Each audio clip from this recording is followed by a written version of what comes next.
We're here in Lessons in Tanya.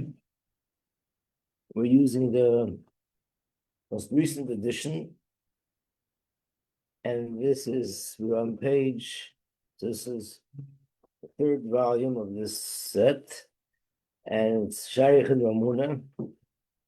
We are on page 23.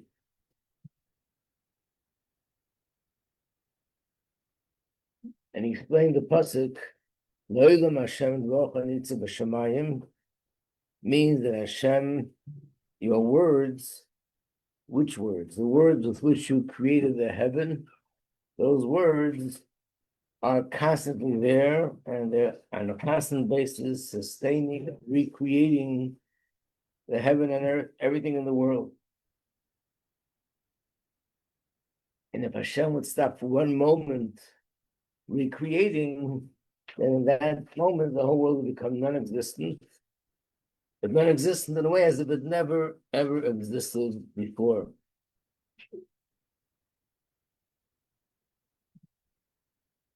And where do we find in the Torah that there's words for everything? The Torah has a Saramamoris. These are the words with which Hashem created the world, but it's very limited what it says there. Everything else in creation is not mentioned in these 10 utterances.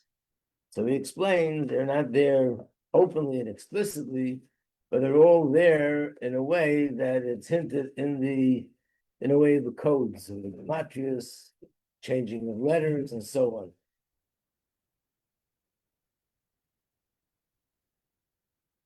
So maybe we'll start with the last line on page 22. After you finish explaining about the word Evan, which means a stone or a rock, and these three letters, Aleph, Beis, Nun, they evolved from other letters, thank you, which evolved from other letters, from all the way back to the original letters in the Saramamoris.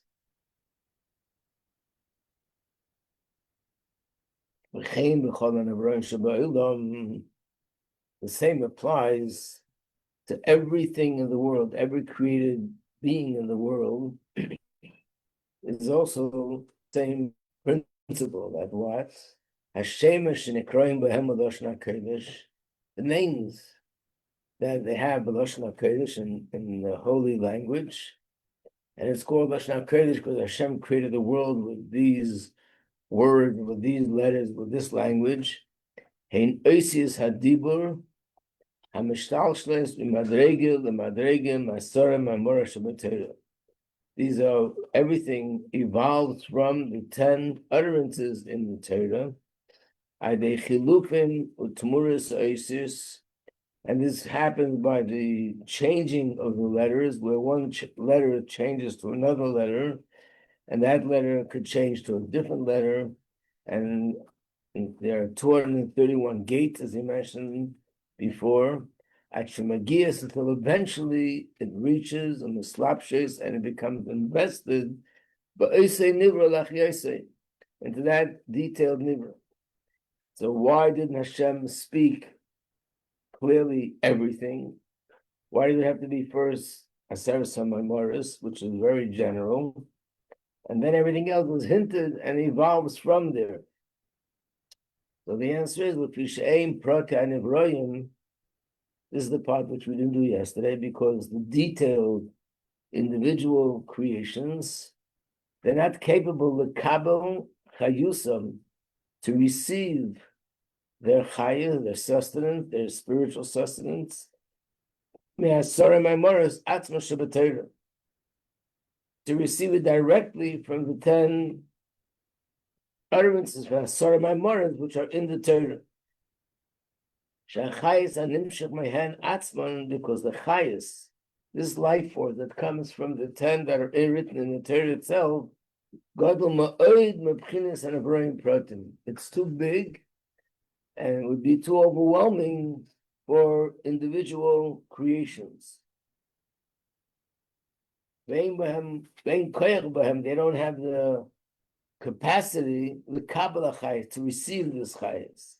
The only way they could receive the chayes is they share the chayes mishtalshel, madrega the madrega. The chayes has to descend and becomes progressively weaker and weaker, and it comes down the madrega chusim emena. And this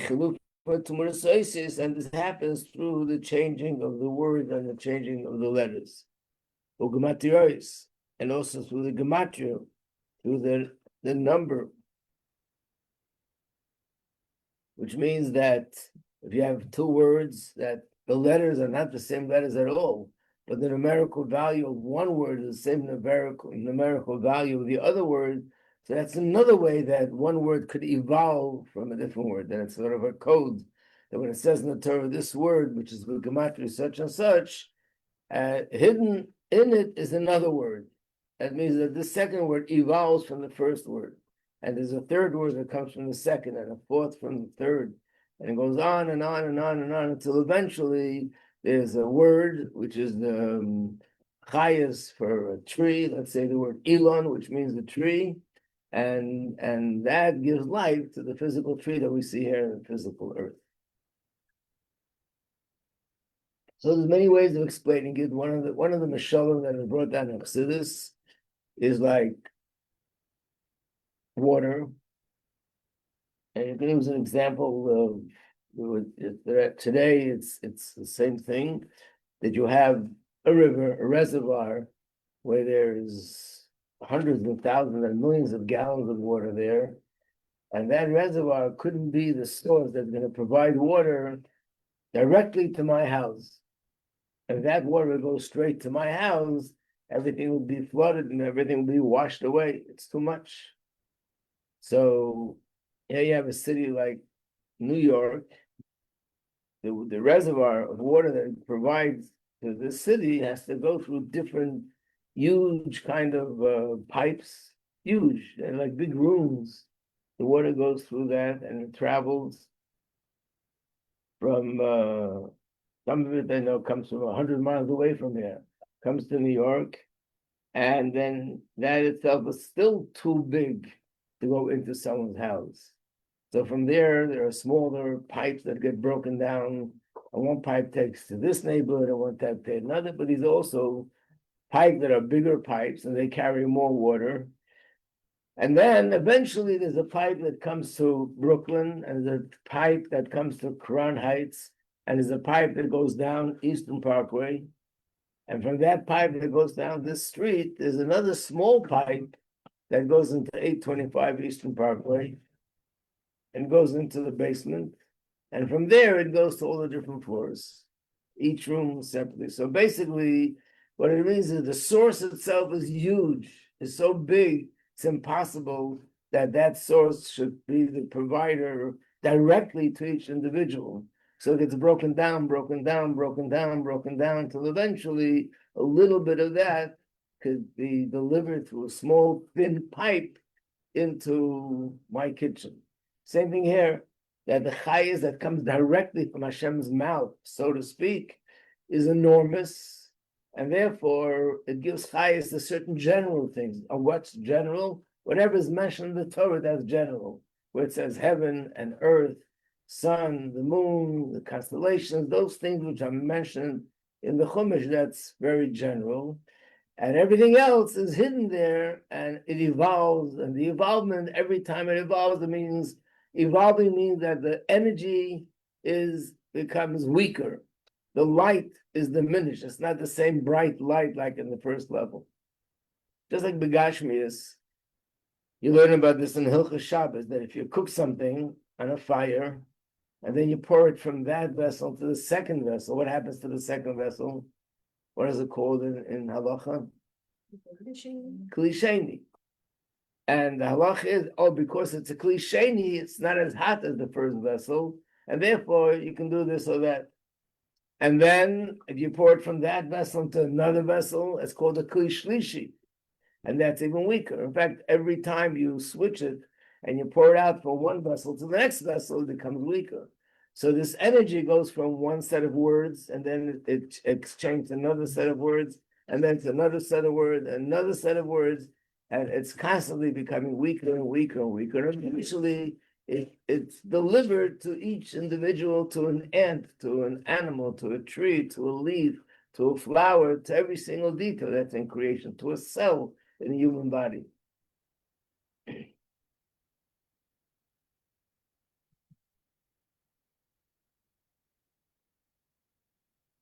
And this is the name that a person has, or anything in the world, any creation has, but in Lashon HaKodesh. So that's the difference between Lashon HaKodesh and any other language.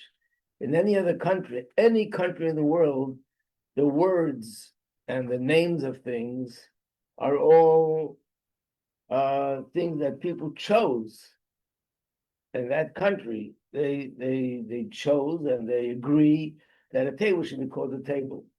What if tomorrow there'd be a session in Congress and they're going to decide from now on, instead of calling a table, we're going to call it a label. Whatever reason. But anything can happen in this country. So from now on, label. I put the cup on the label. What's the label? It's a new word for table. And that becomes the law. From now on, that's the law. If someone says, I'm going to sell you a label, instead they sell them a table, or they say, I'm going to sell you a table, and instead they send them a label, it's going to be kosher because label means table. In Hebrew, it's not, I'll get to it in a second, it's not just, it's a decision, and we can change our decision. The actual word, the letter, the shape of the letters, the sound of the letters, all this is directly connected to the content of whatever is being created. Yeah. Just interesting in sign language that actually happens a lot where someone changes it and they try to make everybody do it different. And it can be changed because it's just a sign, right? So this is the famous explanation of the Arizal that we find in the Chumash, that a very strange story that after Hashem created Adam, he had all the animals passed by Adam Arishon, and he told Adam, what is the name of each animal? That's what it says in the Chumash. In the Medrash, it says there's a story behind the story, that the Malachim, the angels, said to Hashem, why are you directing your attention to humans? Humans we angels are so much more superior to humans, so why are you directing your attention to humans? And the Abishah said, I'll show you that he's superior to you. And how did he show him? That he knew the names of all the animals. So on the surface, the question is, what does that have to do with wisdom, knowing the names of all the animals? And you knew the name. Like if you would be going to a foreign country and someone would ask you, would you know the names of these animals? You don't know the language. If you do guess it by just saying some babbling and it's, wow, that's the name.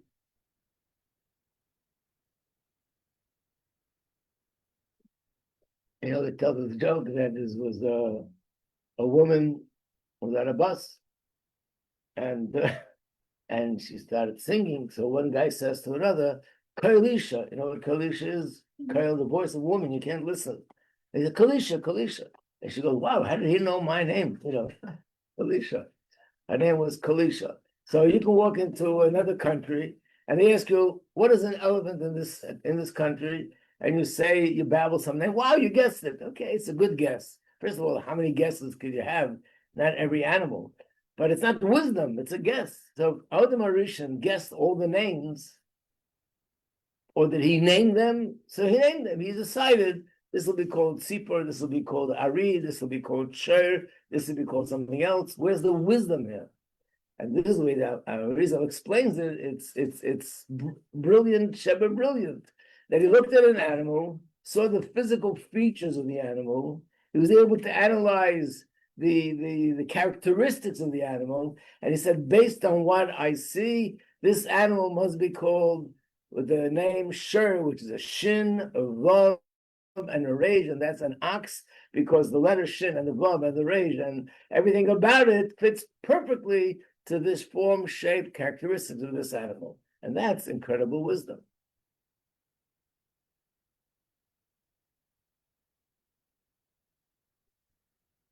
This week we have the famous Sikha, and you probably learned it with Mrs. Nemni, or you will learn it with Mrs. Nemni, the Sikha about Goyla and Geula, where the Rebbe asked the question, how does it make sense that the same letters that make up the word Golos should be the same letters that make up the word Geula? What's the question? So the same letters make up the different. In English, you have words that are not only similar, exactly the same, two words, and they mean two different things. A rock could mean a rock that you throw, and a rock could mean to rock back and forth. And there's a whole list of words like that. They're spelled the same, they sound the same, but they mean two different things.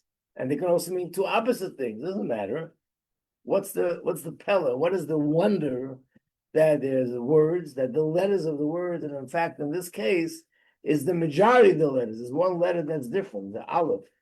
Goyla is spelled Gimel Vav Lamed Hey, and Gula is Gimel Aleph Vav Lamed Hey. So it's a little bit different. It means a different word. It means the opposite.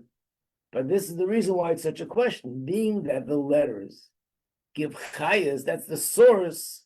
So if you have two words that the letters are identical, how could they both be a source for not only different things, but for opposite things? And not just opposite, Golos and Gula, two ends of the spectrum completely. And yet the words that give it life are exactly the same. Without Chassidus, this question would not even begin to be a question.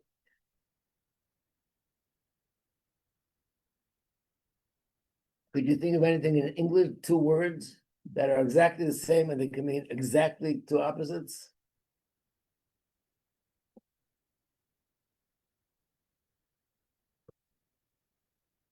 Just for curiosity, not to, we'll be able to still understand Tanya even that. Okay.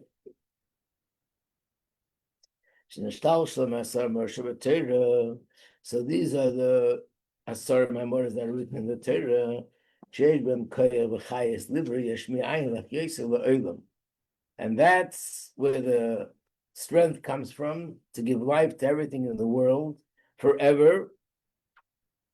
Even though we say it's Hashem that gives life to the world, because Hashem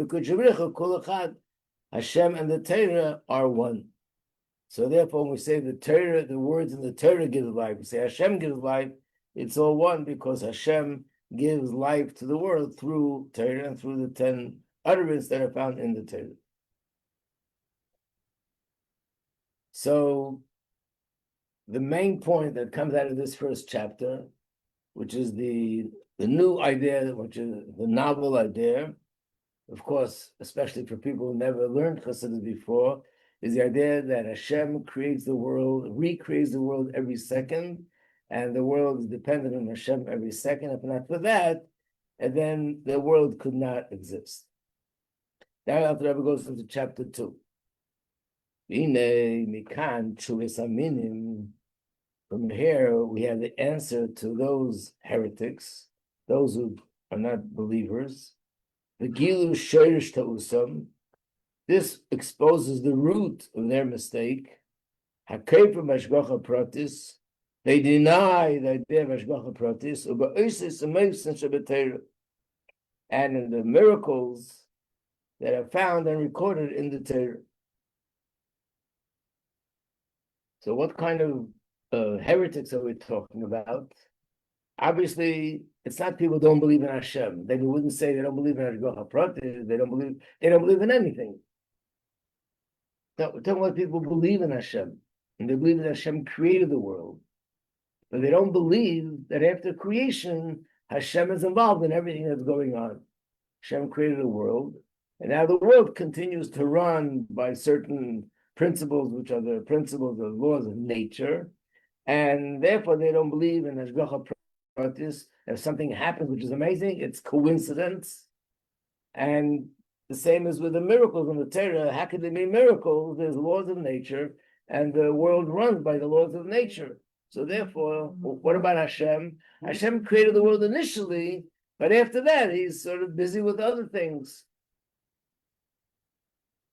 So the reason why they make this mistake is because it's all based on this, which we just explained. Shemedamim Maise Hashem. They compare the work of Hashem, who is the creator of heaven and earth, And they compare that to Maisei Enlish, to the work of a human being. And they say, they draw this parallel. Just like a silversmith has completed a vessel. He makes a vessel out of silver. So he made a silver menorah, silver becher, silver forks and spoons. Once he finished working, then this vessel no longer needs his hands for it to continue to exist.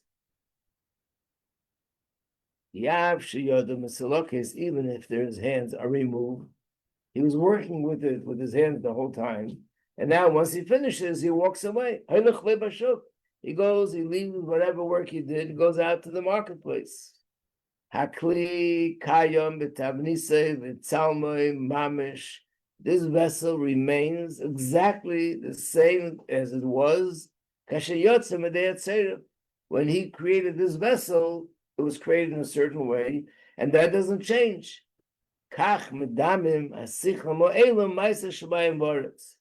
So too, these fools compare Hashem's creation to human creation. Then he's going to explain that no, human creation is something which I create and I can let go and it continue to exist on its own. But Hashem's creation has to constantly be recreated and so on. So on the surface, it seems, I would think just the opposite. If you create something that could last forever, and someone else creates something, but he has to constantly recreate it, which one is superior? Could you imagine advertisement where a construction company would do amazing work, but just be aware that after we finish building the house, we do have to stand there the whole time to support the walls, it shouldn't fall down. I wouldn't hire them. This is an amazing teacher. All the students are very successful, but he has to be next to them for the rest of their lives to make sure that they know what they're doing and how they're doing. That's a good teacher. The good teacher is that he teaches this person, whatever he's teaching him, a skill or wisdom, in a way that he becomes independent, that doesn't need me there all the time. And to build a house, that it doesn't need the builder there all the time. Here we're saying that Hashem is greater because he recreates the world the whole time. And humans don't need to do that. So I would think the opposite. What's the explanation? Why is it foolish? So he's going to explain. The difference is, their eyes are covered.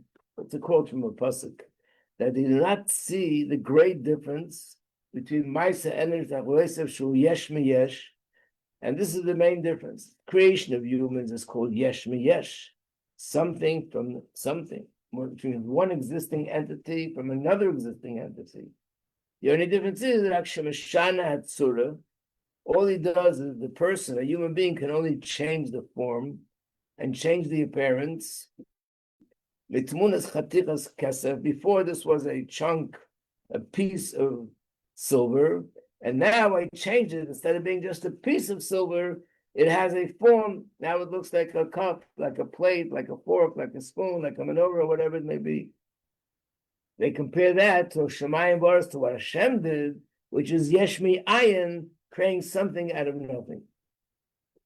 So these are the two famous words found in Chassidus and many Maimarim. We had it this year also in the Maimarim, and some of these things we're going to learn here we already explained. I still think that it's important to learn this because this is the source where it all comes from, and that is that the difference is Yesh Mi Yesh doesn't need me to be constantly there and support it, because to begin with, it exists without me. It's independent of me.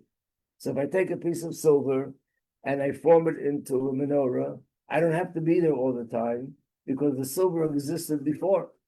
And therefore, that means the silver is independent of me. And therefore, after I make the menorah, it can continue to be independent of me. But Yesh Me'ayim means I'm creating something that did not exist before.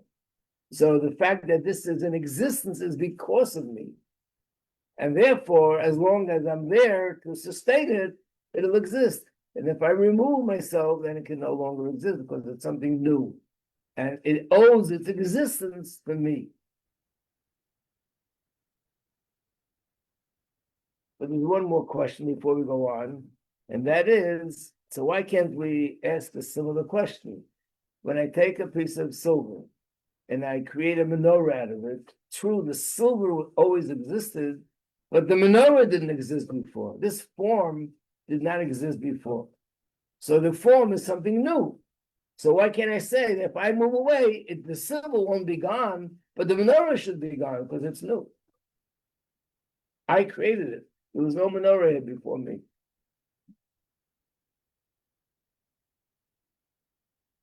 So the answer is that the menorah is not new either.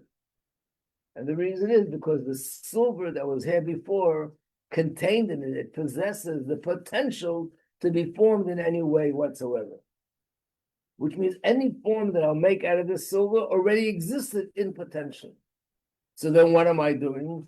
I'm taking something which has a potential that exists in a piece of silver, and I'm bringing it out from the state of potential to become actual, but I didn't really create it.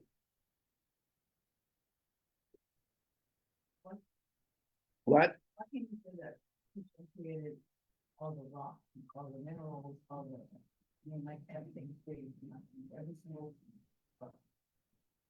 part of the universe. So it's a material that why isn't it like that? Why is Hashem? No, I'm saying is that every single thing is created from nothing. Right. Even the silver was created. By Hashem. Right, so then why does it work that way? It should be that every single thing we use No, because once Hashem created silver, he created silver with the potential to be formed any way possible. That if you make it hot, it gets softer and you could form it any way you want. Right, he created the earth and for everything. So it should be that every single thing that we use is created by Hashem, so it should have to have Hashem living that life. It does. Oh, then why did you call it yes? That's still fine. What I'm doing is yesh meyesh. If I take silver and I form it into something, but the fact that there's a menorah here, there's silver here, everything, as far as Hashem is concerned, it's all yesh me'ayim, yeah. Without Hashem, the menorah and the silver and the house and the silversmith would all be gone in a second. Yeah. Yes. I don't know if this is a real question, but But there you go. Wouldn't everything still just be yesh yesh because Hashem contains the potential for everything the same way that silver would contain the potential for anything that comes after I'll it? explain that. It's a good question. I'll explain why it's not the same in a second. I just want to explain this point a little bit more clear. This is a mushal that I just feel it's not in Tanya, but it's just a mushal to make it more clear to others. The mushal that is brought down in my Marim is a mushal with throwing a rock. Whatever any mushal that's brought in Chassidus, there's a reason why all the Maimarim choose that mushal. That when you throw a rock, the energy that's invested carries the rock as far as you put energy in there. Once that energy expires, the rock comes crashing down. Why? Why doesn't it just continue a little bit more? And the answer is because it's not, for the rock to go upwards is something new. That's something which is a chiddush. That's new. And that's the thing which didn't exist before. By nature, rocks only go down. So for it to go up is new. So therefore, as long as there's an energy that's making it happen, it goes. So that means the rock needs every second energy pushing it. The second that energy expires, immediately comes crashing down. The mashal that I wanted to bring is that we see a lot of things in the world and we can change. Let's say people who are trained animals to do different things, which they bring into the circus and they're entertaining. So you take a tiger, an elephant, a lion. They do things that you would never imagine that these animals could do. Is that yesh mi'ayin or yesh mi'yesh? In other words, these animals had to have that in potential. Otherwise, this trainer would never be able to accomplish that. So I'm thinking of a mashal that if you take a doll and you walk with it for 20 minutes, a half hour, an hour, 5 hours, potentially you walk the doll for 100 hours, 1,000 hours. I know practically people are not going to spend so much time walking dolls, but let's assume you're walking the doll or someone is walking it, switching with someone else, and it's walking for 10,000 hours. And once you let go, but remember, it walked 10,000 hours nonstop. Would it still walk a little bit more? The moment you let go, in the split second you let go, it falls down on the floor. Why not? There are other things like a dog normally doesn't do this, but if I train the dog to do certain things, and they do it over and over and over and over, they get to learn how to do it. And cats, tigers, lions. Why wouldn't it happen with the dog? Because it doesn't have the potential. That's the answer. Those things that do change, that means it has it in potential. And what I'm doing is bringing out that potential. And how does that happen? So you have to repeat it over and over and over. But eventually, after I bring it out, now it goes on its own. Because the potential existed before I came into the picture. It just wasn't developed. And now I developed it. But in the case of a doll, it does not have the potential. That means that the fact that it's walking is only because of me, exclusively because of me. So the moment I remove my hands, it falls down immediately. So this is the thing. And that's going to soon be the answer to your question. When Hashem creates the world, there was no potential for a world before, and therefore it's totally new. Well, anything we create, whether it's an artist creating a picture, whether it's a musician creating a song, whether it's a person who's a silversmith creating a keli, a vessel, in all these cases, there was something already in existence, and that something had the potential to be developed in a certain way, and all we're doing is developing it in the language of Hasidus, min ha-koyach el ha-poel. Koyach means potential, and poel means actual. That's all we're doing. So you ask the question, being that before the world was created, Hashem had the potential for everything, so why isn't that the same thing? So the answer is, when we say Hashem had the potential for everything, it can't mean that within Hashem, there was already something there that had some sort of a connection or relationship or potential for wood, for metal, for rubber, for fire, earth, air, and water. That would mean Hashem is limited. It means Hashem would be finite. Like for example, the example brought down in Hasidus is a stone, a rock like a flint stone that when you strike it, fire comes out, right? Is there a flame there? No. Is that stone hot in any way? If you touch it, will you get burned? No. There are things like that, like a hot coal. There's no flame, but there's fire inside, and if you touch it, it'll get burned. Not only that, if you put a hot coal in water, what will happen? It'll get extinguished. What if you put a stone in water and it's soaking there for 1,000 years? Then you take it out and you strike it. Would fire come out? So there is no fire in the stone. Otherwise, it would have been extinguished a long time ago. So what is in the stone? See, the only thing you can say, there's a potential there, but why is there even a potential? Because if I strike it, I won't see potatoes coming out. Most cases. And I won't see rubber coming out. And I won't see glass coming out. Only fire. Which means there's something there that's designed in some specific way that if you strike it, fire will come out. If I were to say that Hashem has the potential for everything that's in creation, that would mean that everything in creation, which is already specific and formed, has some microscopic potential in Hashem that makes him finite. So what kind of potential is Hashem? It's not that everything is in him, just the opposite. There's nothing in him. He's totally abstract. And because of that, he could create anything he wants. But there's no potential in him of a specific form.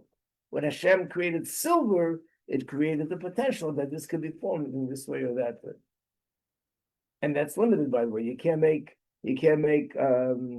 you can't make bread out of a piece of silver. You can only make silver forms. So it's also limited in what it can do. Yeah. Isn't there like in Shemayim, there's like equivalents to everything down here there is up there? But that was also created when the world was created. Right. And also that there are lower levels in the spiritual realm that do have potential, which means there are levels in the spiritual realm that already have potential for things that we have here in the physical world. But when Hashem created the world, the first sort of act of creation, there was nothing there preceding it that anything. In fact, it says in Chassidus, Hashem created the world with 10 spheres. Why these 10? You would think, it must be that within Hashem, there's something there in the most microscopic of microscopic level, and that is the potential for Chochmah Bina Das Chesed. No. Hashem could have created the world with totally different spheres. Hashem created the world with 5 spheres, with 1,000 spheres. So when did it begin to be 10 spheres? Once Hashem decided and chose to create 10 spheres. Before that, there's nothing in him that has any kind of leaning towards anything specific. So that's not called potential. It's a different kind of potential. It's a potential because there's no form and shape within Hashem in any way. This potential is that there is something there that is related to what's going to come out later. Which basically means there are physical dimensions, and this silver has these physical dimensions, therefore it could now be formed in any other way that it'll have length and width and height and so on.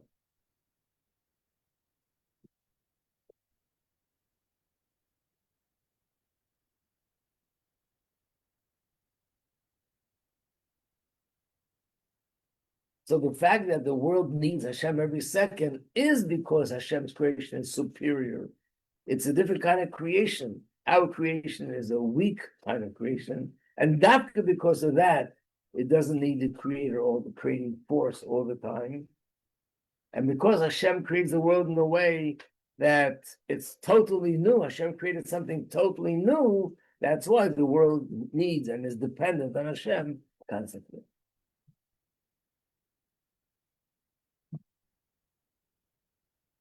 Any questions? Yeah. It's the thought like Hashem could have created the world in a way that sustained itself, and he doesn't need to create every second. He could do anything. He chose to do it this way. Just interesting thought. It's not just an interesting thought, it's actually a very important point to bring out. Why we say everything we say, because it needs Hashem all the time, but Hashem is not limited. He doesn't have to be there all the time. Who says it like that? In fact, very often in Chassidus, it gives reasons and explanations why this is this way in the spheres, because the light is so, we just finished saying, the light is so big, it can't go into each detail, so Hashem has to make tzimtzum. What do you mean he has to make tzimtzum? He doesn't have to do anything. He has no limitations. He can do whatever he wants. And so based on that, all the logic in Chassidus suddenly is irrelevant.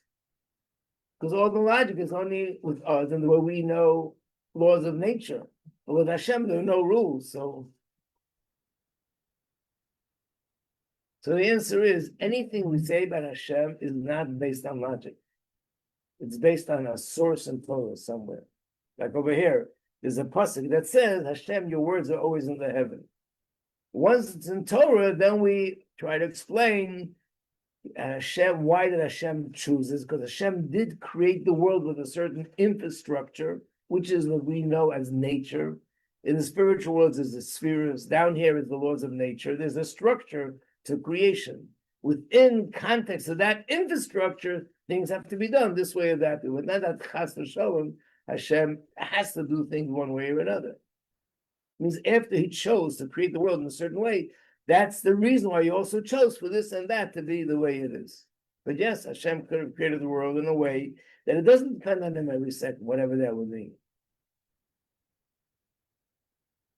So anything that says is really has to be based on a source somewhere in the Torah. That's how we know it as a fact. And then we go into try to explain it, how it's based, what's the logic behind it, based on, and in context of the way Hashem created the world. Yeah.